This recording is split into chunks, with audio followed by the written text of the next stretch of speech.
Bismillahirrahmanirrahim. Alhamdulillahi rabbil alamin. Wa bihi nasta'in ala umurid dunya waddin. Wassalatu wassalamu ala al-mab'usi rahmatan lil alamin. Nabiyyina wa syafi'ina wa qudwatina Muhammad ibn Abdullah wa ala alihi wa sahbihi wa man sar ala nahjihi wa ihtada bihadihi wastanna bisunnati ila yaumiddin, amma ba'd. Muslimin dan muslimat yang dirahmati dan dikasihi sekalian, bulan Ramadan, bulan yang penuh dengan keberkatan, bulan yang penuh dengan limpah kurnia Allah Azza wa Jalla, dan sekaligus bulan yang Allah Subhanahu wa taala minta buka peluang, buka lorong dan jalan supaya kita menjadi orang-orang yang bertakwa. Kadang-kadang kita tak tahu nak buat apa. Ini yang rasa pelik dan ajaib. Bila masuk Ramadan, kalau kita tidak ada persiapan, kita tak tahu apa benda yang aku nak buat. Bila masuk Ramadan, sepatutnya kita ada satu senarai jadual tugas harian. Bahasa Arab sebut khuttatul yaum fi Ramadan, iaitulah jadual tugas harian di dalam bulan Ramadan. Apa yang aku nak buat? Apa target ataupun apa bajet yang telah kita nak gunakan di dalam bulan yang besar ini? Dalam kehidupan seorang yang berpuasa, kita telah menarik sebahagian daripada masa kita yang kita peruntukkan untuk makan pada siang hari, paginya, tengah harinya, kita tukar format itu kepada menggunakan masa 1 jam, 2 jam untuk makan ini kepada beribadat kepada Allah Azza wa Jalla. Jadi kita mulakan program hidup kita di bulan Ramadan ini dengan permulaannya, iaitulah barakatul yaum, berkat hidup satu hari itu bermula pada waktu paginya. Jadi apakah program yang kita nak buat bila kita masuk Ramadan? Yang pertama sekali, kita mulakan dengan salat fajar berjamaah. Pergi ke masjid. Sebab itulah boleh jadi setengah daripada takwim bila mari Ramadan, dia letak had 10 minit sebelum subuh, waktu kita nak break daripada makan. Bukan bermakna tak boleh makan, masih lagi kita boleh makan selagi tidak azan subuh. Tapi waktu break ni boleh berhenti-berhentilah, pergi ke masjid pula. Kerana kalau kita tunggu sampai azan, rumah kita agak jauh sikit daripada masjid, jawabnya terlepas lagi kita nak pergi masjid. Ini kita ada peluang untuk pergi ke masjid dalam masa yang telah ditetapkan itu. Maka bila kita pergi masjid, faedahnya sangat besar. Bila sampai di masjid, kita boleh azan, dengar azan bersama dengan muazzin di masjid, dan kita menjawab azan. Tengok, ini berkat yang pertama, boleh jawab azan. Kalau tak sampai lagi masjid pun di rumah kita, tapi azan tu nak jawab. Nabi SAW beri satu galakan yang besar. Nabi kata, iza sami'tumul muazzin, bila kamu dengar azan, jawab seperti apa yang dikata oleh muazzin, kecuali di hayya 'alas salah dengan hayya 'alal falah. Itu kita jawab la haula wala quwata illa billah. Lepas dengar azan, kita terus berselawat ke atas Nabi SAW dan kita berdoa, Allahumma rabb hazihi da'wati tammah, sampai ke akhir. Apa kita dapat? Nabi kita beri jaminan, man sa'allaha lil wasilah halat lahu syafa'ah. Siapa dia minta dengan Allah untuk aku kuasa syafaat, untuk aku al-wasilah, kuasa yang besar ini, maka orang itu berhak menerima syafaat aku pada hari kiamat. Ini galakan yang cukup besar. Kalau kita sudah ada, kita sudah bersedia, sama ada sudah berada di masjid, itu yang terbaik, atau masih dalam perjalanan ke masjid, maka kita jawab azan. Dan bila sampai ke masjid, Ingat, ini di antara kepincangan yang sangat besar. Mari awal ke masjid, tak masuk dalam masjid. Ajaib. Mari awal ke masjid, tak mau duduk di depan. Ini pun pelik. Kenapa apa yang tak pelik? Nabi kata apa? Lau ya'lamun nas ma fin nida'i was safil awal thumma lam yajidu illa an yastahamu alaihi lastahamu. Kalaulah manusia tahu kelebihan yang begitu besar untuk orang yang melakukan azan, dan orang yang berebut duduk asal depan, nascaya mereka akan berebut. Kalau tak ada tempat, mereka akan mengundi untuk nak berebut tempat. Hadis ini dalam Bukhari dan Muslim, muttafaqun alaih. Jadi ambil peluang yang besar, mari awal, jangan duduk di belakang, duduk di hadapan. Kenapa? Nabi kita sallallahu alaihi wasallam sebut dalam hadis, khairu sufufir rijali awwaluha wa syarruha akhiruha. Sebaik-baik saf orang laki-laki depan, saf yang paling tak baik belakang. Jadi tuan-tuan pilih sendiri. Aku nak jadi orang baik, duduk depan. Orang yang nak rasa pergi masjid dah tu, yang tak pergi masjid itu di luar daripada perkiraan kita. Orang sudah di masjid, kalau tak bangun duduk di saf depan, bermakna kita memilih yang kurang baik berbanding dengan saf ni. Nak banding orang tak mari, kita yang baik. Itu kena imbang dalam bab ini. Jadi kita hadis ini dikeluarkan oleh Imam Muslim. Kita mengatakan subhanallah, ajaib, wallahi ajaib. Karena itulah Nabi sallallahu alaihi wasallam ketika membincangkan hadis ini mengatakan lau ya'lamun nas, kalau manusia tahu. Seolah-olah Nabi sindir kita, mula jadi mu tak tahu. Karena itulah kamu tidak berebut, kamu tidak bangun untuk pergi duduk di sahawal, karena kamu merasakan bahawa sahawal itu macam sah lain juga. Itu untuk laki-laki, khairu sufufir rijal awwaluha, sebaik-baik saf depan. Dalam hadis yang lain Nabi kata innallaha wa malaikatahu yusalluna 'alas safil awal. Allah Taala dan para malaikat berdoa memberi rahmat yang banyak kepada orang yang duduk di saf yang pertama. Hadis ini di dalam Musnad Imam Ahmad. Allahu akbar. Itu di antara agenda kita masuk masjid, duduk sahawal. Dan kalau boleh duduk di sebelah kanan imam, itu terbaik.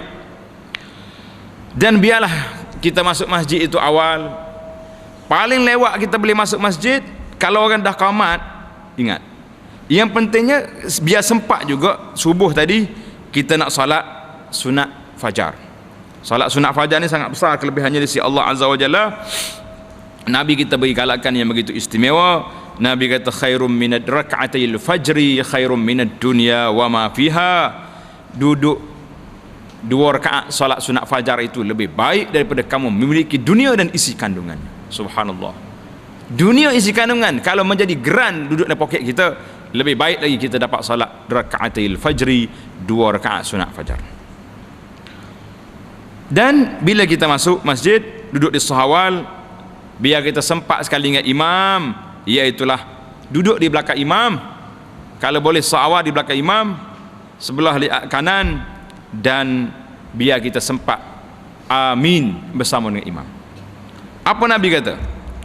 Apabila imam dia baca waladdallin, kita kata amin sekali serentak. Nabi kata siapa yang wafaqa qauluhu, siapa yang kata amin itu serentak dengan malaikat yang berada dalam saf sekali dengan kita ini, ghufira lahu ma taqaddama min zambihi, diampunkan dosa-dosanya. Subhanallah. Belum lagi salat selesai, kita telah mendapat keampun Allah Azza wa Jalla.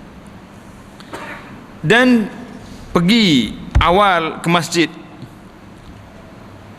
kita pula mendapat dalil pergi ke masjid ini, melakukan salat berjamaah. Dalil annal qalba mu'allakum bil masajid, dalil bahawa seorang hamba itu hatinya terikat dengan masjid. Sebagaimana dalam hadis 7 golongan orang yang duduk di bawah naungan arasy pada hari kiamat. Seorang ulama tabi'in, tuan-tuan ambil nama cerita ni, ambil untuk motivasi. Nama dia Sa'id ibnul Musayyib rahimahullah. Dia kata apa? Li arba'ina sana, aku semenjak 40 tahun tidak azan salat kecuali wa ana fil masjid, aku sudah berada di masjid. Allahu akbar. Kita ini 40 waktu pun sakit, dia 40 hari. Faedah lagi pergi masjid awal ini apa dia? Intizarus salah tunggu solat itu menjadi sebab kepada hati kita rasa tenang. Kita tak mikir benda lain panjang. Duduk tunggu solat. Ni kita lalu perjalanan dengan mengoh masuk takbir, tak dapat juga kita. Dan Nabi SAW sebut dalam hadis, intizaris salati salatun, menunggu solat itu dikira orang itu solat. Dan jangan lupa, selepas azan ada di antara satu tempat mustajab doa, di antara azan dengan iqamat itu mustajab doa. Jadi kita salat sunat, kemudian kita berdoa kepada Allah Azza wa Jalla dan minta Allah Ta'ala beri apa yang kita nak min khairid dunya wal akhirah. Ini program kita yang pertama, kita pergi ke masjid. Selesai daripada salat subuh, apa yang kita nak buat? Lari balik cepat nak tidur? Tak. Kalau lari balik kena sakit perut, itu cerita lain. Itu di luar kemampuan, di luar kawalan. Tapi kalau setakat nak bangun, yang kita bimbang setengah-setengah jemaah di masjid ni, lepas je assalamualaikum, assalamualaikum, so bangun selalu. Kita nak tanya, kadang-kadang anak rasa nak pegang dia, Pak Cik nak pergi mana? Kemana sangat nak cepat? Kan ada dalam hadis bacaan selepas salat fajar, siapa dia baca la ilaha illallah wa la syarikalah lahul mulku wa lahul hamdu wa yuhyi wa yumiitu wa ala kulli syai'in qadir, selepas subuh dengan lepas maghrib, itu siapa dia baca ni sebelum dia bergerak. Orang ni confirm tak sempat bergerak, cop bangun selalu, pakai bangun selalu, macam panah sangat duduk tempat salat. Duduk di tempat musalla kita itu mendapat rahmat Allah Azza wa Jalla, para malaikat berdoa kepada kita. Tapi kalau kita pergi bangun, nak pergi ke mana? Soalan sajanya, ke mana awak nak pergi? Cepat sangat. Mungkin di belakang kita ada makmum yang sedang masbuk, yang sedang menambahkan menyempurnakan solat dia. Habis kita lari sana sini melilau cari lorong semata-mata nak duduk di belakang. Apa benda yang kita nak? Tuan-tuan dan puan-puan, rugi besar. Duduk lepas subuh, lepas maghrib, baca doa, zikir yang telah diajar oleh Nabi SAW tadi, sangat besar. Jangan bangun lepas subuh, duduk situ. Baca dulu zikir selepas salat. Baca dulu zikir lepas salat, kemudian baca pula zikir pada waktu pagi. Zikir waktu pagi untuk memudahkan para jemaah. Takut payah nak cari buku, alhamdulillah saya telah bantu tulis susun sebuah buku, nama dia Zikir Pagi dan Petang dan zikir lepas salat. Zikirnya kecil, simple, boleh masuk dalam poket. Tapi kita cuba kumpul-kumpul dia maklumat-maklumat, hadis-hadis yang sahih dan yang boleh beramal dengan dia daripada bacaan para sahabat, untuk membantu para jemaah nak cari apa benda yang aku nak baca. Baca saja. Habis zikir pagi, kita tambah dengan baca Al-Quran. Sebab kita tak terkejar dah. Nak kejar gimana? Nak pergi makan, tak ada makan pagi. Ini kita puasa. Lepas baca Quran, kalaulah bagi orang yang dah tak terikat dengan apa-apa agenda, nak pergi hantar anak sekolah pun tidak, nak pergi ke pejabat pun tidak, atau pejabat lambat lagi pukul 8, pukul 9 pagi, duduk di masjid, jangan keluar. Jangan keluar. Apa yang kita nak buat? Para ulama mentak di sini 5 perkara yang perlu kita buat, kita renung. Dia panggil 5 renungan selepas salat subuh. Tanda 5 renungan selepas salat subuh. Yang pertama, al-musyaratah. Kita buat syarat dengan tubuh kita. Buat syarat. Hei nafsu, wahai diriku, mu nak ke tak syurga? Nak ke tidak keampunan Allah? Cakap dengan jiwa tu, sekejap merenung. Tujuannya kita nak berjanji dengan dia, aku keluar daripada masjid ni, jangan sekali-kali ajak aku buat maksiat. Itu yang pertama. Yang kedua, renungan yang kedua, al-muraqabah. Kita terasa bahawa semua pergerakan kita ini di bawah CCTV, kalau nak namakan, di bawah kawalan Allah Azza wa Jalla. Allah Ta'ala kawal kita, maka kita teringat bahawa apa yang aku bergerak lepas pada ni di bawah kawalan pemerhatian Allah Azza wa Jalla. Yang ketiga, al-mujahadah, iaitulah jihadun nafsi, nak lawan nafsu kita yang nak mengajak kita buat benda yang tak baik. Kita kata tidak sekali-kali. Aku berpuasa, aku berfikir keluar daripada masjid ini, tak mungkin aku akan buat benda yang tidak baik. Yang keempat, al-muhasabah, renung balik, tengok balik apa yang telah kita buat, apa yang telah kita lakukan sepanjang hari semalam, apakah lebih baik, kebaikan lebih banyak daripada yang tak baik ataupun tidak.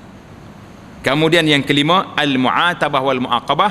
Kalaulah semalam kita telah melakukan kepincangan yang banyak, banyak maksiat daripada yang baik, banyak benda yang lara daripada yang bermanfaat, maka mu'atabah, kita cela diri kita. Kenapalah ya nafsu, di bulan Ramadan yang mulia kamu masih lagi tak mampu untuk berada di bulan yang baik ini? Kenapa kamu masih lagi leka? 5 perkara cuba kita buat renungan selepas salat subuh. Kemudian kita duduk di masjid sehingga selesai naik matahari.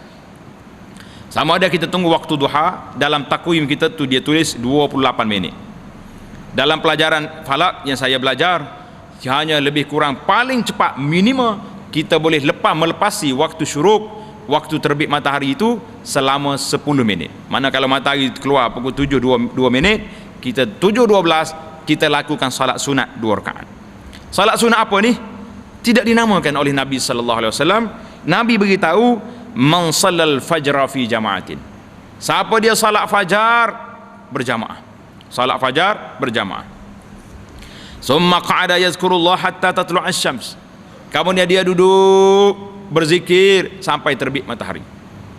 Terbit matahari, syuruk, itulah waktu larangan. Habis waktu subuh. Jangan lagi. Ini ingat ni, makcik-makcik, pakcik-pakcik. Jangan duduk tengok di syuruk. Oh, dia kata ini syuruk ni waktu salat isyraq. La. Syuruk itu tanda terbit matahari, bermakna tamat waktu salat subuh. Jangan keliru.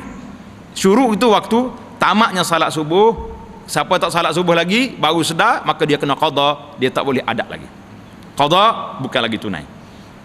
Dan kalau dia cuai, dia berdosa meninggalkan salat dengan sengaja. Lepas pada tu 15, 10 minit, 15, setengah jam tunggu, maka kita salat 2 rakaat. Apa kita dapat? Kanat lahu ka ajri umrat hajjatin wa umratin tammatin. Tengok tawaran istimewa. Ini yang saya namakan projek mega mampu dibuat. Apa dia kata? Dia akan dapat pahala haji dan umrah yang sempurna, yang sempurna, yang sempurna. 3 tawaran istimewa Nabi kata. Hadis ini dikeluar oleh Imam At-Tirmizi dan dinilai sahih oleh para ulama. Sahih. 3 tawaran istimewa. Apa yang kita nak buat?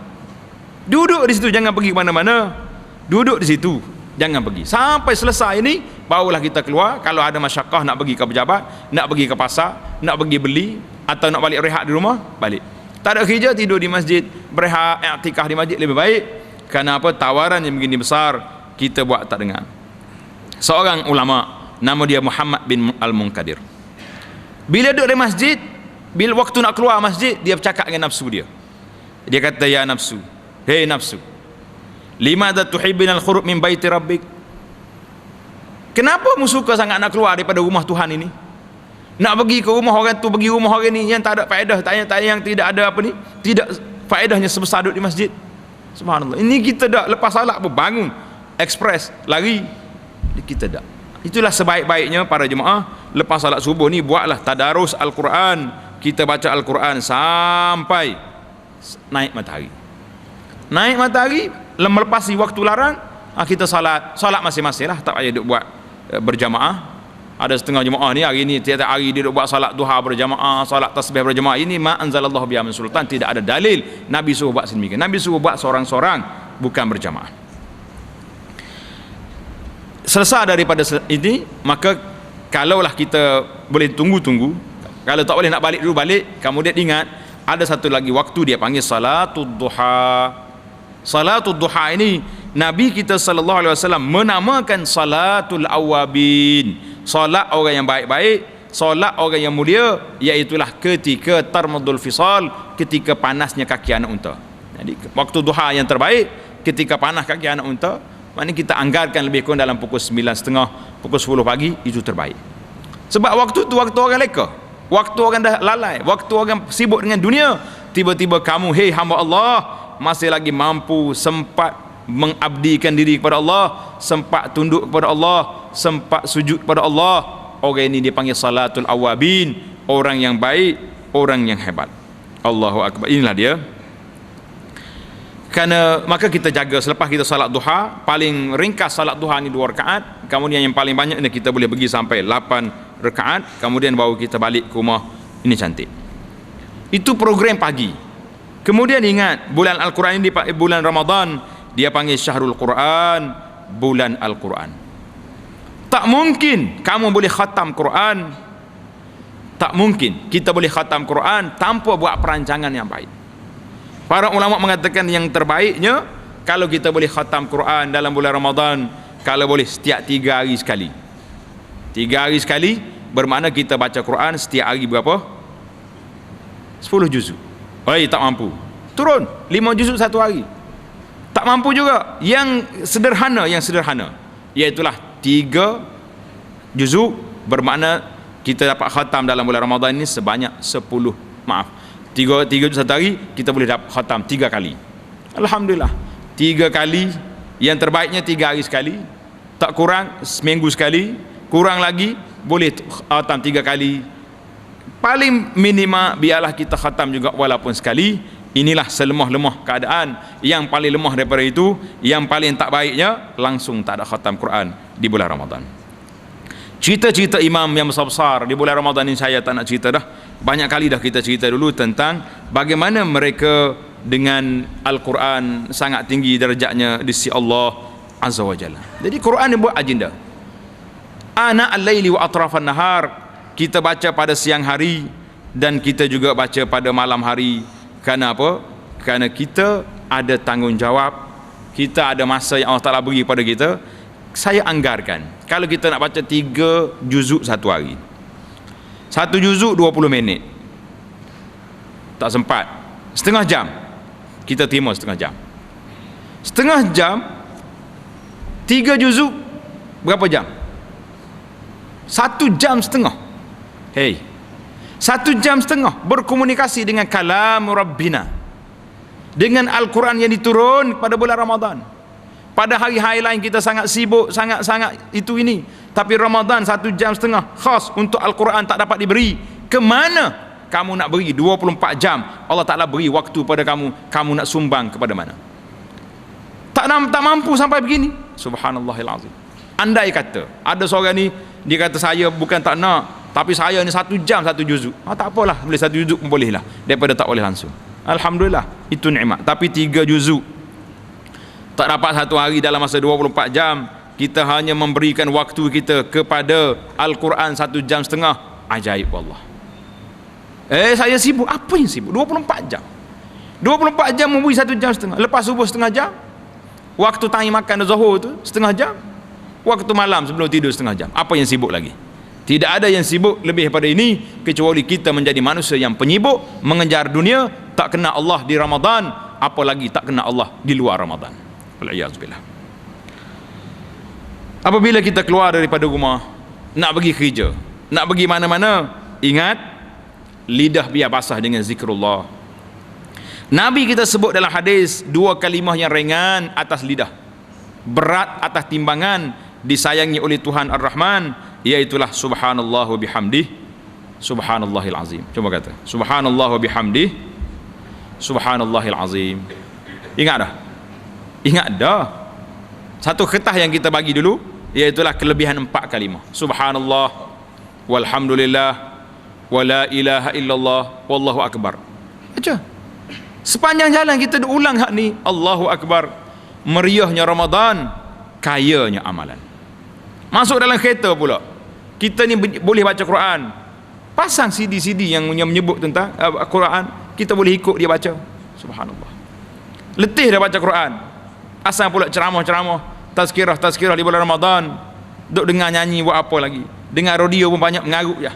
Hari-hari duk jual dengan air jampi sana sini. Sekarang ni jampi air, dia jual air keramat pula ni, yang dimakan oleh anak-anak 22 juzuk Quran. Lepas tu ambil sari anak-anak ni, buat air, jual kita. Subhanallah. Bila pula Tuhan turun Quran untuk dimakan oleh anak-anak? Ini semua cerita-cerita karut. Nak ambil rezeki, carilah yang lebih baik. Kenapa duk cari dengan cara yang subhanallahil azim? Bila kita dengar, kita rasa bila pula Quran Allah Ta'ala turun kitab hidayah, telah menjadi kitab untuk dimakan oleh anak-anak.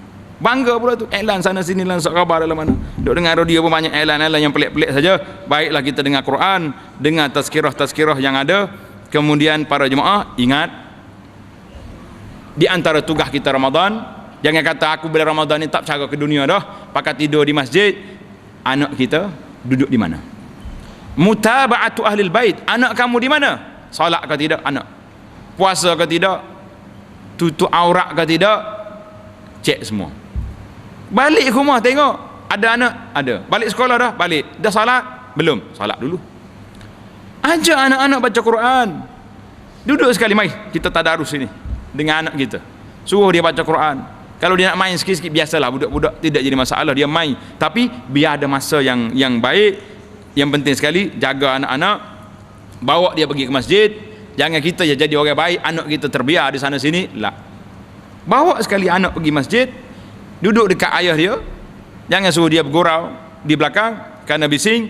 Hari ni orang bawa anak pergi masjid, tapi dia lepas anak dia macam di taman permainan kanak-kanak. Tambah-tambah lagi masjid yang iklam sabsaran, ini kawasan kanak-kanak. Tidak dibenarkan budak-budak masuk masjid. Saya kata hadat tafrid. Ini di antara contoh tulisan-tulisan yang tidak baik. Kenapa kita nak asingkan budak-budak dengan orang tua? Sampai mereka dia duduk sekali, dia bergurau, bising, kita juga marah. Ayah ambil anak duduk sekali dengan anak dia, letak di sini, biarlah anak kita tengok pastikan mereka ni salat, bukan duduk main di masjid. Jadi kalau mari anak, jangan jaga. Ini masalah kita hari ni. Buat mari anak tak jaga. Bila orang bila bising, orang marah, mengajuk, lari buat balik. Malah lagi aku masjid orang marah. Dia tak cara anak. Yang lebih malang daripada itu lagi, berlakunya penswastaan di bulan Ramadan. Atas anak mari, pok tak mari sembahyang. Ha ni berat lagi. Duk main mercun tepi masjid. Bila kita tangkap dia, mu anak siapa? Ayah tak mari. Subhanallah. Mu hantar anakmu suruh pergi buat bising dekat masjid. Baik punya perangai bulan Ramadan. La haula wala quwata illa billah. Ini berlaku. Atas anak, pok tak mari masjid. Hantar anak suruh pergi main mercun dekat masjid. Ini berat lagi. Suruh main bising di masjid. Allahu akbar. Jadi jaga anak-anak kita, jaga isteri kita, jaga semua keluarga kita, biar mereka pastikan betul-betul. Dan bila dekat dengan nak maghrib, ajak kita buka puasa sama-sama 5 minit, contohnya kita pakai baca doa, minta Allah Ta'ala bagi kepada kita selamat dunia, selamat akhirat, insya-Allah. Kemudian zuhur dengan asar salat berjamaah di masjid, kemudian di maghrib, salat maghrib di antara salat yang sukar nak sampai ke masjid kerana sibuk dengan makan. Ingat, mana besar buka puasa memang satu sunnah dicepatkan buka puasa, tapi solat ada hak dia. Jadi kita kena gabungkanlah. Kalau aku masjid ni cepat sangat qamat, tak sempat, bawa tamar dengan air, tak pergi buka puasa di masjid. Apa yang pelik? Oh, sebab saya nak makan dulu, patut tak. Lepas maghrib sampai isya ada waktu panjang lagi, 45 minit lagi ada, ataupun lebih lagi 40 minit. Panjang lagi waktu kita makan. Pergi masjid, salatul jamaah. Karena itulah kalau tanya saya, pandangan saya yang paling baik, iaitulah kita berbuka puasa di masjid dan bawa tamar, apa-apa yang ada dengan air sikit, makan, qamat, salat, balik makan. Mudah. Ataupun kalau nak makan semua sekaligus. Bismillah, tawakkal ala Allah, tidak jadi masalah. Enaknya salatul maghrib di antara salat yang payah nak sampai ke masjid, sebab cabaran begitu besar, cabaran kelaparan yang menggoda kita, yang menyebabkan payah kita nak pergi. Lepas salat maghrib kita balik makan yang sederhana. Nabi kata kalau kamu nak makan juga, biarlah bagi 3. Satu bahagian untuk perut, satu bahagian untuk air, satu bahagian untuk makan, satu bahagian untuk air, satu bahagian lagi untuk pernafasan kita. Ni kalau mari begini penuh dalam dada, macam nak salat tarawih. Subhanallahil azim. Dan ingat, sebaik-baiknya kalau boleh, kalau nak pergi buka puasa di masjid, bawa bekal banyak, tamar banyak, kuih banyak. Jumpa orang pakai miskin, orang yang biasa-biasa, yang berpuasa sekali kita, bagi dia. Ni tamar saya bawa, ni makanan. Subhanallah, setengah orang ni tak ada tempat nak makan, kita telah lebih makanan. Isu tarawih pula, apa yang kita nak buat? Ada orang tanya, masjid dekat rumah saya tak khusyuk. Tak khusyuk ni maksudnya bukan khusyuk peribadilah, suasana masjid tak berapa ceria. 2 sebab tak ceria. Yang pertama, masjid ini bising sangat, budak-budak duk main, tak ada orang cara, ataupun imam masjid bermasalah, baca tak betul. Hari ni ramai orang mengadu, kita ni waktu mari pembaca daripada luar, tapi kita tak kawal, dia baca tak betul. Apa baca surah, tapi surah yang tidak dikawal bacaan dia salah. Subhanallahil azim. Jadi kita pilih tuan-tuan tidak salah. Kalau kita tinggal ke masjid dekat rumah kita, kena pergi masjid lain yang lebih mendatangkan khusyuk dalam solat kita, kerana khusyuk dalam solat ini di antara yang dituntut di dalam ibadat kita. Khusyuk di antara perkara yang penting dalam solat. Bukan soal kita nak perhabis tempoh saja. Bukan soal kita nak sudahkan tak. Jadi ramailah orang tanya dia tu, Ustaz, saya nak pergi solat di masjid lain boleh? Kata tidak menjadi kesalahan, tetapi ada tetapi sikit. Jangan sampai mereka langsung orang kampung kita tak tengok dah kita di masjid. Mana dia pergi? Semaya tarawih kedok ni pak cik ni. Lah, itu menimbulkan fitnah. Kita kena pergi juga salat tarawih sekali-sekala di kampung kita dan beritahu kepada masyarakat, saya solat di masjid satu lagi, minta maaf lah. Gitu je lah. Tak usah duduk cerita masjid kata, sebab masjid awak ni tak terkawal, tak terjaga, imam tak sedap baca, saya nak cari yang lah. Itu tak baik kita mencerca kawan-kawan kita sendiri. Apa yang kita buat sangat hebat sangat ke kita je, sampai mereka kita nak cerita orang lain, maka jangan. Bila selesai daripada salatul tarawih, ini bernamik sehidup kita, salatul tarawih mesti, tanda sini, salatul tarawih mesti sudah sekali dengan imam. Jangan lari tengah jalan, jangan shortcut lah. Sebab Nabi kita sallallahu alaihi wasallam bagi tawaran yang sangat istimewa. Apa Nabi kata? Man qama amal imami hatta yansarif kutiba lahu qiyamul lailatin. Siapa yang berdiri bersama dengan imam sampai sudah, ditulis baginya pahala berdiri satu malam. Kita nak berdiri satu malam tak mampu. Kekuatan jiwa kita tidak kuat. Mungkin sakit kaki, sakit lutut, sakit macam-macam sakit lah, sakit pinggang, sakit tu. Dah, sakit jiwa, diri lama-lama. Maka kita ambil bonus yang diberi oleh Nabi sallallahu alaihi wasallam. Nabi kata siapa dia salatul tarawih, salatul qiyam bersama dengan imam sampai sudah, kutiba lahu qiyamul lailatin, ditulis baginya pahala berdiri satu malam. Tak nak lagi. Ni ada setengah jemaah dia lari. Bila ditanya kenapa lari? Sebab saya nak solat witir di rumah. Kenapa tak disudahkan dengan imam? Boleh sudah dengan imam. Sebab kalau lari bermakna kamu tak sudah dengan imam, rugilah kita. Macam mana nak buat? Dua cara kita buat. Sama ada kamu solat sekali dengan imam, witir di masjid, balik di rumah nanti tak ada lagi witir, la witrani fi lailatin, tak boleh lagi kita witir kali yang kedua, bermakna kita bangun solat tahajud ya nanti. Ataupun waktu witir dengan imam, kamu jangan solat witir, tambah lagi, yang imam satu kita tambah satu rakaat, jadi dua rakaat, tidak witir. Apa kepentingannya? Sebab witir ini sepatutnya dijadikan solat akhir malam, dan orang yang belum witir di awal malam, jiwa dia terasa terikat. Dia rasa, aku belum selesai lagi ni, witir belum solat, jadi nak bangun cepat tu ada galakan untuk bangun cepat. Jadi dua-dua cara ada. Yang penting sekali, jangan lari di tengah jalan. Siapa dia lari di tengah jalan, bermakna orang ni tidak mendapat pahala yang dijanjikan oleh Nabi sallallahu alaihi wasallam. Inilah bernamij ataupun program ringkas sehari dalam hidup orang berpuasa. Mula dengan pagi kita, balik selepas kita witir, selepas kita tahajud, sahur mesti kita nak makan, walaupun sedikit, walaupun setengah air kalau tak lalu nak makan, kerana sunnah Nabi sallallahu alaihi wasallam, Nabi mengatakan sahur itu berkat, sahur berkat pada sahur. Jadi kita mula dengan salat subuh berjamaah. Program lepas subuh panjang sikit sampai terbit matahari, kita lakukan salat, dapat pahala haji dan umrah yang sempurna. Kemudian lakukan salat duha, kemudian buat kerja-kerja kita, salat zuhur dan asar berjamaah di masjid, kemudian maghrib juga di masjid, isya dengan tarawihnya, barulah kita selesai satu hari yang ringkas untuk kita cuba buat. InsyaAllah mudah-mudahan Tuhan masukkan kita di dalam golongan orang-orang yang dimerdekakan daripada api neraka pada bulan Ramadan yang mulia ini. Allahumma ja'alna wa aba'ana wa ummahatina min utaqaika minan nar fi hadzal syahril karim ya rabbal alamin. Wa sallallahu wa sallama wa barak ala Muhammadin wa ala alihi wa sahbihi ajma'in. Subhana rabbika rabbil izzati amma yasifun wa salamun alal mursalin walhamdulillahi rabbil alamin.